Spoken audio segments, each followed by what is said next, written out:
ये देखिए, ये 2 प्रकार की दवाई आपको दिखाई दे रही है, जिसमें एक शरबत मुदीर हेज और एक दवाई है अनीस ख्वातीन।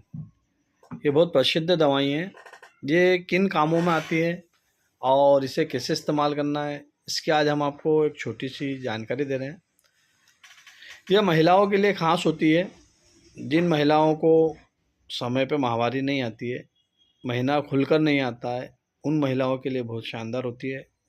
और जिनको चिड़चिड़ापन रहता है या सफ़ेद पानी की शिकायतें, वो सभी महिलाएं इसे इस्तेमाल कर सकती हैं। जिन महिलाओं को गर्भ नहीं ठहरता है, यानी कि बच्चा नहीं ठहरता है, तो वो महिलाएं भी इसे इस्तेमाल कर सकती हैं। ये माहवारी को टाइम टू टाइम लाती है, और जिनका खुलकर माहवारी नहीं आती है उनके लिए वो शानदार है। उनकी माहवारी खुलकर आने लगती है। इसके बहुत सारे फ़ायदे हैं, इसका कोई साइड इफ़ेक्ट नहीं। और ये आपको किसी भी यूनानी मेडिकल, आयुर्वेदिक मेडिकल पर बड़ी आसानी से मिल भी जाती है।